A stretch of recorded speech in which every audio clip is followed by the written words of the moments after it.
వెళ్తున్నాను మందిరానికి కానీ నన్ను ఎవడు పట్టించుకోవట్లేదని నువ్వు అనుకుంటున్నావేమో, కానీ ఇది నీ ఆయన అనాథ ప్రణాళిక శ్రమం. ఆయన నిన్ను అనాది ప్రణాళికలోనే సిద్ధపరిచినాడు.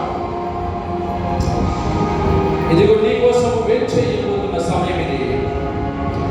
నీ స్థితిని, నీకున్న గతిని, నీ పరిస్థితులన్నిటిని చక్కపరచడానికి ఆయన ఇప్పుడు దిగబోతున్నాడు. ఈ ఆరాధన ద్వారా ఒక నూతన బలం నీకు ఇవ్వబోతున్నాడు. నువ్వు నమ్మిన ఎడల ఈ కార్యం చూస్తావు. ఎందరైతే ఆయనను సొంత రక్షకుడిగా అంగీకరించారో వారందరికీ ఆయన దేవుడై ఉన్నాడు. నీవు కానీ నీ రక్షకుడిగా ఆయన మీద ఆధారం చేసుకొని, ప్రభువా నా ప్రయాసమంతా వ్యర్థమాయను, నేను పడుతున్న ప్రయాసము వ్యర్థం,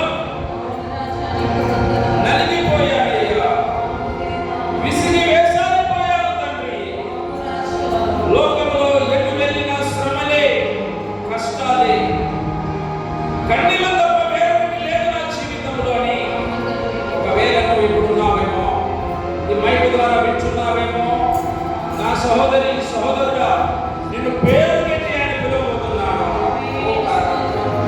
ఆయన నీవు ఏ స్థలంలో దాగి ఉన్నావో కనిపెట్టి నిన్ను లేవనెత్తబోతూ ఉన్నాడు. నీ పడిపోయిన స్థితిలో నుంచి, ఆ ఊపిలో నుంచి అందమైన శక్తులు లేకుండాడుతున్నాయి. అనేకుల బంధకాలు తొలగిపోతున్నాయి. అనేకుల గుడ్డితనమును దేవుడు వెలుగుగా మార్చబోతూ ఉన్నాడు. అనేకుల కడులు తెరవబోతున్నాయి. అనేకుల స్వరం మారబోతున్నది. అనేకుల హృదయపు ఆలోచన ధోరణి తారుమారు చేయాలని చేస్తున్న దుష్ట శక్తులన్నీ కూడా ఒక్కొక్కటిగా నీలో నుంచి వెళ్ళిపోతున్నాయి.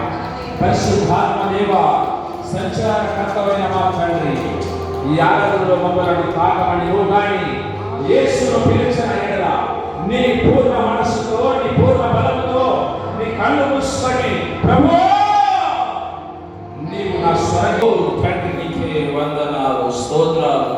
పరిశుద్ధాత్ముడా, నిన్నే నేను ఆరాధించేదా. మనందరి ఊపిరి ఉన్నంత వరకు మన ఆరాధ్య దైవం యేసే కావాలి. హల్లెలూయా. ఈ లోకంలో నువ్వు ఎంతగా పడిపోయినా నీ కొన ఊపిరి వరకు నువ్వు యేసయ్యని ఆరాధించగలుగునట్టు నీకు తప్ప ఈ లోకంలో ఆనందమే ఉందని